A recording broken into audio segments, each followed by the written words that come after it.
to another video here on B-Mills Wrestling. In today's video, I'm going to give you guys my reaction to WrestleMania Night 2. And oh boy, did we have some crazy things happen. Before we get into the video, if you guys are not already, make sure to subscribe, turn on post notifications so you guys don't miss any new uploads, and don't forget to leave a like on this video. Without further ado, let's talk about it. To kick off the show, we had the women's triple threat match for the Women's World Championship between Io Sky, the champion, Bianca Belair, and Rhea Ripley. And oh my, what a match this was. Absolutely stole the show. Just cooked. Flat out cooked. And all three of these women had insane chemistry in this match. I mean, they are three of the best to ever do it in the women's division. I don't think that's a crazy thing to say. So you probably could have guessed they would have had a good match. But this match was greater than I think anybody would have predicted. And the outcome of Io Sky retaining her championship was the cherry on top. I think a lot of people, including myself, thought that Bianca Belair was going to win this match so that she continued her undefeated streak at WrestleMania. And my prediction was she was going to turn heel in this match because of all the boos she's been getting and then go on a heel title run, which I was down for. But in my heart, I really wanted Io Sky to retain the title. And I just didn't see it happening with all the new champions we've had. I thought that we were going to have another one, but we didn't. We had Io Sky retain. So grateful. She's so over with the crowd as a babyface right now. She was incredible in this match, and just the entire storytelling of the match between Rhea and Bianca, once again putting their problems with each other in front of the match itself, putting their problems with each other in front of the champion, Io Sky, and kind of just, not really recognizing Io Sky. And then in the end, what happens? Io Sky with the moonsault, landing on Bianca, pinning Bianca for the 1-2-3 to retain the title. Just a classic, an absolute classic that nobody is going to forget. Following that, we had the Sin City Street Fight between Damian Priest and Drew McIntyre, and what a match this was. A lot of people, including myself, didn't really want this match. I wanted Drew McIntyre to do bigger and better things at WrestleMania, and this match just cooked. It proved me wrong. I'll give credit to Damian Priest. He was phenomenal in this match. There was tons of amazing spots in this match. The two table spots, Drew going through the first table and then Priest going through the two tables outside of the ring. Drew McIntyre hitting Priest with a future shock on the steps again. That was great. And they just had great chemistry with each other. Just a true heavyweight fight, if you will. Kind of like matches we've gotten between Sheamus and Gunther. That was kind of like that. And it was really enjoyable, even though there was nothing on the line and it didn't feel that important going into it. I was really impressed, and it made me really just get into the match. And I'm so happy that these two guys put on a hell of a show because, like I said, a lot of people, including myself, were disrespecting this match and didn't want it on the card, but they proved why they should have been on the card 100%. I hope this leads to a Drew McIntyre push now that he wins at WrestleMania, maybe towards getting a world title match against Jey Uso. I don't know what the future holds for Damian Priest, but either way, great match. The next match we had was the men's fatal four-way match for the Intercontinental Championship between the champion Braun Breaker, Penta, Finn Balor, and Dominic Mysterio. This match torched, absolutely stole the show, just like the women's triple threat match did. And this could have been a useful match for night one. Night one didn't have too many great matches. This would have been perfect for night one. And I was just so impressed by all four of these men in this match.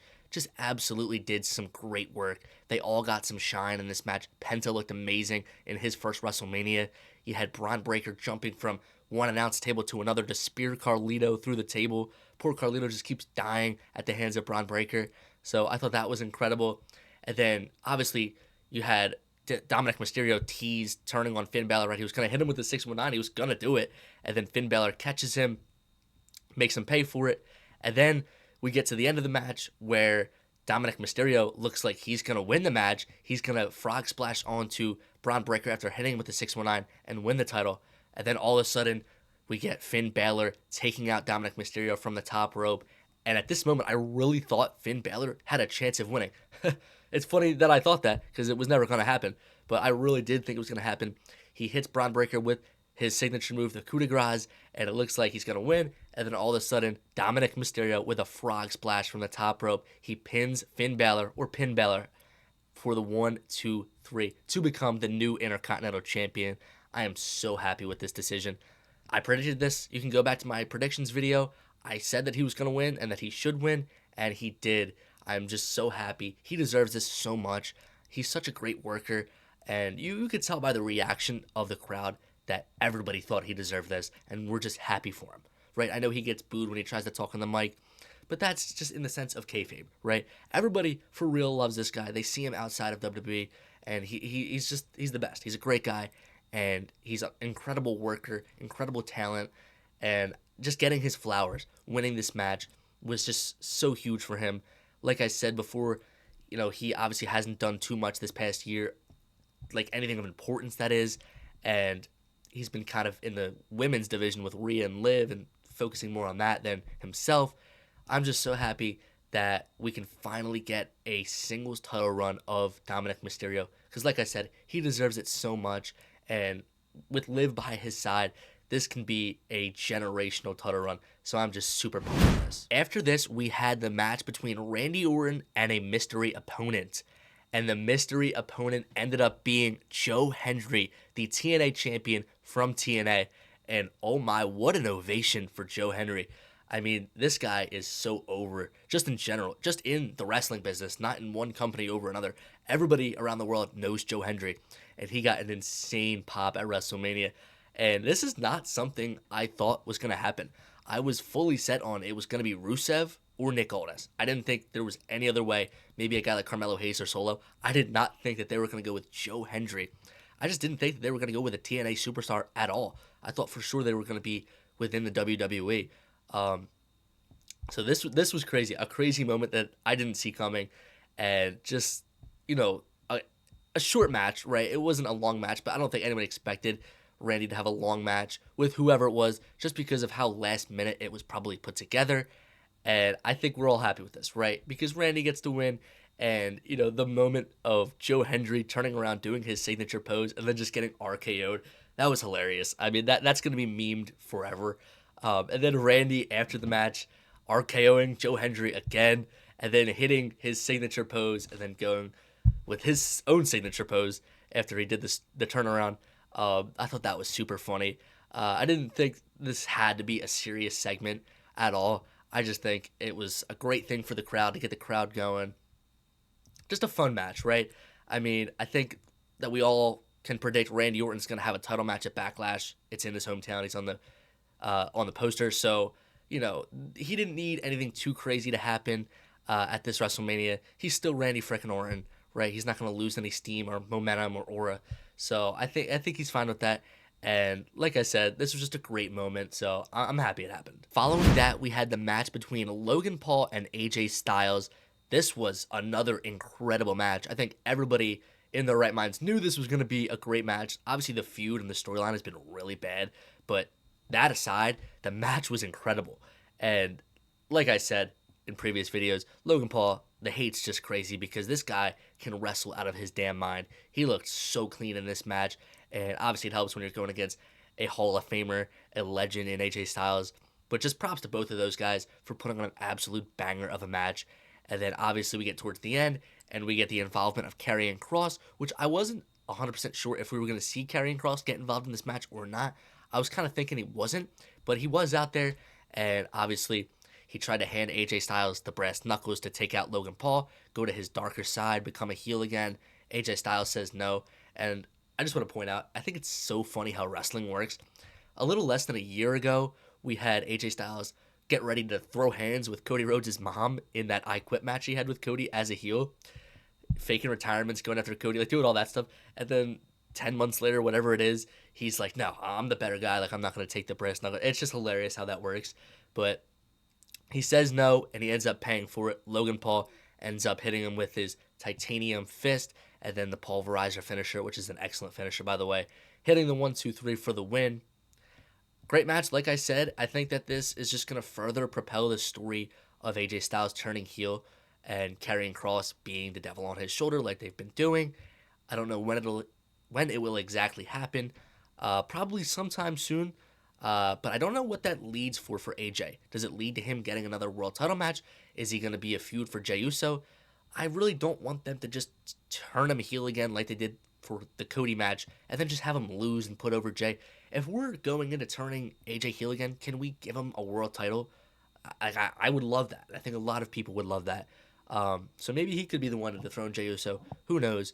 But I mean, it is a little quick to turn him heel. I mean, he was heel for about a year, I want to say, and then obviously got hurt. He comes back as a babyface, and then gets hurt again, and then returns at the Rumble, still a babyface. So it's kind of interesting that they're already turning him heel. The only thing I can think of is maybe they have some crazy direction they want to go with AJ Styles. And if that's the case, then I'm 100% down for it. AJ Styles is phenomenal, no pun intended, as a heel. So I'm 100% down for it. Whatever they ended up doing with AJ, I just think it's good. After that, we had the women's tag titles match between Liv Morgan and Raquel Rodriguez, the champions, taking on Lyra Valkyria and a mystery tag partner of her choosing due to Bayley being attacked the night prior by Liv and Raquel. Obviously, probably wasn't them. They're always getting accused of things that they didn't do, like the Jade Cargill injury. But it ends up being Becky Lynch. As probably everybody in the world predicted, I don't think that anybody thought it was going to be anybody different. And Becky Lynch has obviously been floating around behind the scenes with WWE recently and saying on social media, like, oh, I'm not coming back for a while. That's a load of bullshit. She came back. She was obviously going to be the partner. She got a huge ovation, as she should. She's been out for 9 to 10 months, I want to say.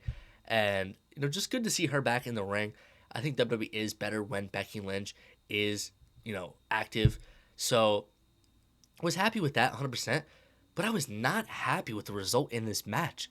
Why did we have Lyra Valkyria and Becky Lynch beat Liv and Raquel, and they beat them in such a short match? I feel like the match could have been way longer and way better, and it shouldn't have ended with them winning. My prediction was that Becky and Lyra were going to lose this match, and then Becky was going to turn on Lyra and then lead to a feud for the women's IC title, which I was 100% down for.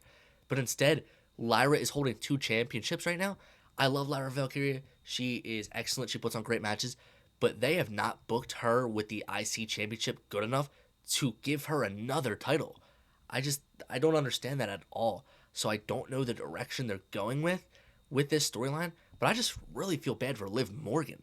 She was the female superstar of the year as she just won with the Slammies and was also my prediction. She was a great world champion. She's been great with the tag titles. She's just great with whatever you put her in. And she loses at WrestleMania. I don't like that. I like I said before, I wanted her in a singles match. I thought she deserved that. And, I was okay with getting this. But her losing is just completely unacceptable to me. I don't like it. I don't like it at all. And like I said, I really don't know the direction with Lyra and Becky Lynch with these titles. If it still leads to a Becky heel turn, which it probably will, because it was probably Becky that took out Bayley, if we're being honest. But this just feels like they're repeating the Jade and Naomi story, to a T with the tag titles. It's kind of almost the exact same thing, which I don't really like, especially since that just happened. It's not like that's something that they did 3 years ago. No, that's something they just did in the same year. So, in my opinion, I really don't like that. So, I don't know when Becky would exactly turn heel on Lyra, but then would that lead to Bayley versus Becky? When would that happen? I don't know. There's a lot of questions with this match, but overall, this was probably the worst match of the night. And that finally takes us to our main event of WrestleMania Night 2. Cody Rhodes defending his undisputed WWE Championship against the one and only John Cena. And John Cena's entrance, first of all, I mean, just the black Tron with the white lettering that just says John Cena, nothing fancy. Kind of just goes back to what he said, you guys get nothing. It's kind of what he gave us. I thought it was a badass entrance, though. I loved it. And then Cody Rhodes' entrance was really good as well. The cool mask he had, just like going up to his family. I thought that was really cool. And then obviously we get into the match. It was a very slow-paced match. John Cena did say, I'm going to ruin wrestling. I don't have to wrestle you to beat you. It all played out in this main event. And John Cena, like I said, he took this match very slowly. A very heel-like match. It was so weird seeing Cena fight like a heel and exposing the turnbuckles, and it was crazy to see. But we get towards the end. By the way, I just want to point out John Cena hit Cody Rhodes with like 5 AAs in this match. So Cody Rhodes is really hulking up. But like I said, we get to the end of this match, and then Travis Scott's Fiend song hits, and he comes out. And by the way, this dude took like 10 minutes to get to the ring. I mean, like, guys just making the show all about him.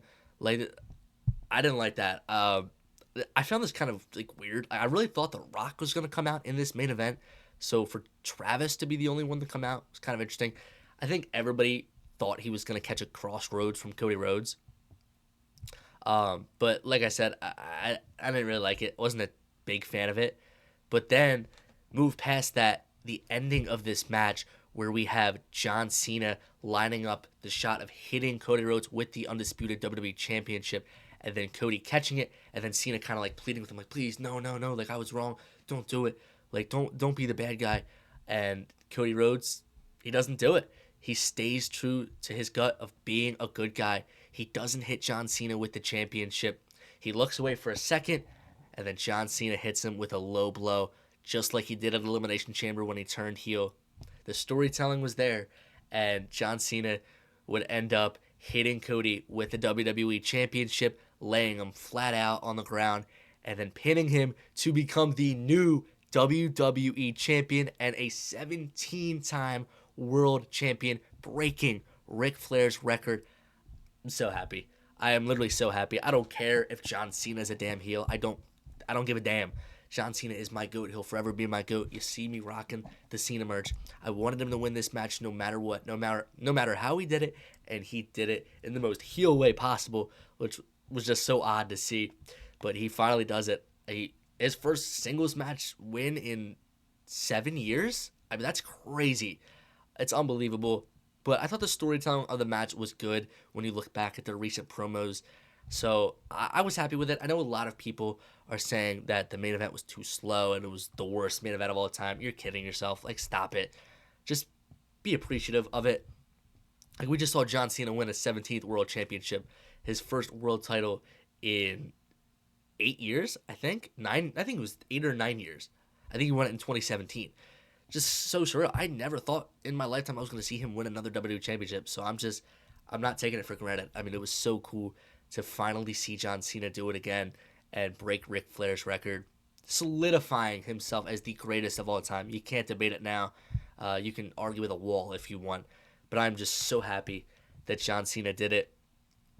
And I wonder where this goes now, right? Because Cody Rhodes, he looked defeated, man. I mean, obviously he lost. And that shot of him on the stage just like limping, and he just looked so emotional. Like I felt so bad for him in that moment.